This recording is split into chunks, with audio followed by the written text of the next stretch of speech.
You are watching You've seen Xirtus. eyeballs. So he would be at like the cash register and there's just an eyeball in the counter, like that looks completely real to him. And they're just showing up randomly and increasing in frequency. So he just like, it started scaring the hell out of him. He's like, man, I'm having a real hard time. It just, so, and that's not the only instance where somebody has shared with me that they've had this reoccurring hallucination that feels very real that continues way beyond the time when you did it. So he took like, I think it was like three big hits in a row of salvia, like more than most people would do. So that's also a factor. It's like you're describing, you took a certain amount, this is that. My other friends who have had good experiences with it, maybe it wasn't as much at once. Like like you don't need much of salvia to really go there.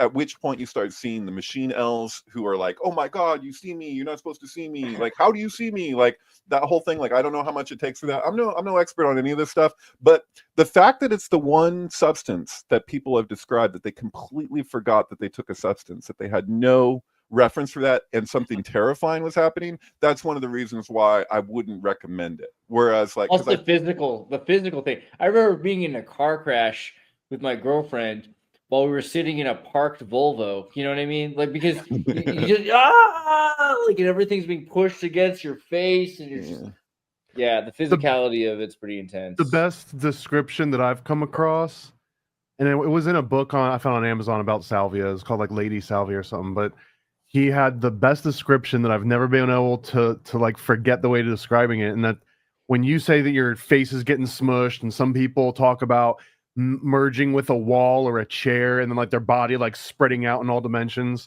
that it's a physical sensation of your 3D body turning into like a 2D body, or somehow like adopting the like what you would expect 2D to be. And that makes so much sense about the smushing and the pushing and the flattening and the spiraling. All of this is your mind trying to fight this feeling of getting sucked into a second dimension in a way. That's oversimplification, but it just describes the physical part of it to a T, at But least there's for me. also some Philadelphia experiment crap going on there, where you're like, you are part of the Volvo. That's no fun. When you are part of the other when the separation between you and else is that physically, the sensation of being merged with iron and steel or wood or just I think the other part of it is that salvia is traditionally done. Salvia is sage, right? So I remember being when I was in trouble, my parents sent me to the desert survival program in Idaho. Idaho is a desert filled with sage, and there's just sage everywhere. So you start to realize this is something that's ubiquitous. You can't really escape it. And the Native Americans used to do these sweat lodges all the time where they hyper respected, they were beyond respectful and reverent. It's like that scene. What's the movie about the Egyptian superhero, like the Disney show? oh, Moses, the Ten No, Commandments. it's like the blue. I wish. No, it's like a more recent. It's like the blue Viking. What is it, like Thoth or something like that? It's like the Moon Knight or something. I think it might be it, where it's about the Egyptian god. This dude does this ritual, and he ends up seeing this Egyptian god, and he's like, "What are you doing here? You mean You don't belong here." Marvel character Moon Knight, Yeah. right? Okay. Yeah, Moon Knight. That's what it is. So like Moon Knight is this character who shows up in this kind of Egyptian reality, and he goes in between the realms, right? And when he gets there, this Egyptian god's like, "You don't belong here.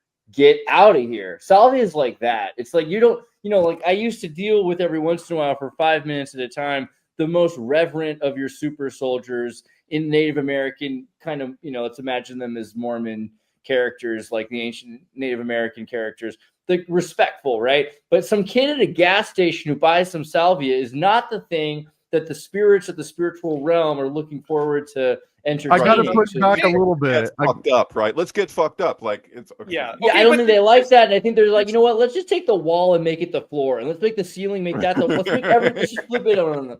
Okay, but here's the thing: salvia is basically only grown by cuttings. Okay, it almost never produces a flower, and the seeds that it does produce are something like 97% inviable. Okay, so salvia requires a relationship with humans to even live. Like it needs humans to take cuttings and move it around. Because like where it grows in nature, there's just these giant, areas that are all salvia, but it can't get anywhere because it doesn't have seeds to be taken around, eaten. with the dog is interesting because it reminds me of the it's said that how in the Amazon when it comes to ayahuasca and the two plants and whatever as the inhibitor or whatever, but there's like this argument that how did they discover what to do with this plant to achieve these effects or whatever, but there's the argument that just the plant alone, like how they realized the significance of this plant was by seeing the jaguars eating it and puking, and the way that they would get after they would do it, because they naturally know intuitively, instinctually, I mean, that this substance like is a purgative, and so if they're ill, they know to eat this plant. Like that's so there's a symbiotic relationship. So there's the argument too that it's like we're not, we are ourselves animals. There is a awareness on some level of like that will pull us to learn about this thing. So the other steps involved, I mean, eating is a step, you know what I mean? Like it's really obvious, like you have a mouth, you can eat something, but the boiling and the whole process, like for us, like it's not ultimately that far removed. And then to combine these plants to me is like, I relate to that. And so does Bill, actually. He named his blog ayahuasca after this idea of like, he had this kind of, he's like, you know, you can find an album and a film on Amazon.com. So you're literally going to the Amazon to combine these two things, and you pull them out from Amazon and you put them together. And it's like as though it's like kind of like the modern technology version of what was then, which is kind of a trippy idea. But they must have worked together to get humans to do it. Exactly. It seems like something like that. Yeah. I like what Noah was saying about how salvia requires human intervention to even continue to survive. Because it only exists in like this like small region in Oaxaca by the Mazatecs, and it only exists now because they were able to hide it from the original explorers that were just like taking away all their drugs. So it's a miracle that it even exists right now in 2025. Thank you, Robert Gordon Watson, the CIA, by the way. But it's really crazy too about how this one region gets like all the ownership, and some of it leads to what I would like what Andreas was saying, like maybe it shouldn't be sold to you know, Florida kids in a gas station. It should be for the Navy. I feel that that's part of the noble savage fallacy too, though. Like what makes a bunch of Mexicans more worthy of salvia than someone that can realistically use it and then play GTA, like GTA 6 or whatever, right? Like, I don't think that should preclude you. I never said I hated anything about the Florida kid. I actually have a weird respect for the Florida kid at the gas station seeking their own self-realization. I'm just saying, though, if you're seeking your own self-realization, I don't think every Florida kid's doing that. I think a lot of them are escaping. Escaping the humidity is not the same as facing the humidity. But you think that like, you think that like, oh, I'm gonna get high off this legal thing or whatever that I've got access to because like, you know, because I'm a kid and I don't have access to anything else. And then you're like, oh my God, maybe God exists. You know, like you started with the least of pure intention. Again, you're just telling me the first episode of Moon Knight. But yeah, keep going for sure. So listen, here's the craziest thing too. My first experience with it was a plant I was caring for, okay, and taking care of. Okay. The next time I used it, when I moved down south, and you know, you could just buy it in stores, the extract did nothing to me, like nothing. And I remember being out in a tree planting camp, and like people were smoking salvia, and the guy's rolling on the ground, howling, I don't know where I am, I don't know what's going on, and I smoke it, and nothing would happen. It's like the spirit was like, no, you don't get me this way. You know, you have to take care of me, and then we'll commune. You can't determine, like, this is the problem with your like yeah, I mean, this kind of was a joke of like all the substances should be legal except for salvia, and I have my reasons for that. Still. But like, but ultimately, like, you can't weigh somebody's heart against a feather by looking at them on using externals. And what one person's experience can be, even in the same context, like two people get something at a gas station, but it even goes just beyond intention. Like intention is huge, and setting is huge with any substance, psychedelics especially. But like, it goes beyond that. It's like, I mean, there was a thing with like Owsley where it was like he would go to really dark places with LSD with orange.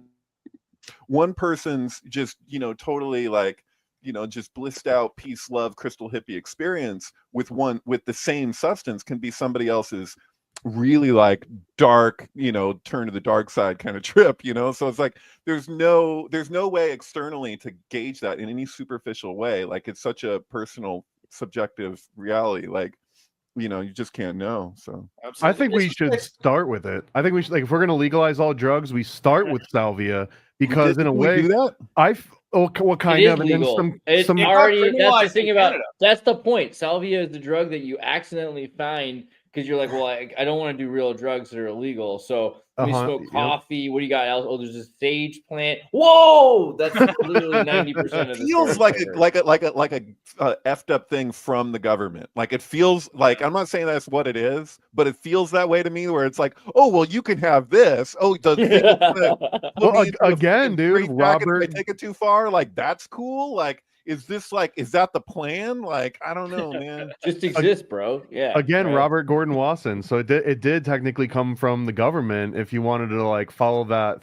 But I guess the point being though is Came that from Usenet, actually. it's a good one to start with for legalization because it's self-regulating. You're going to get people that approach it because they're looking for an alternative to something else that leads to inebriation, and you find salvia, and unless you have no other option and you're just trying to like escape reality, most people, they try it once and they're like, not for me, and then they continue on their path, which means that it's easier to make legal, I think.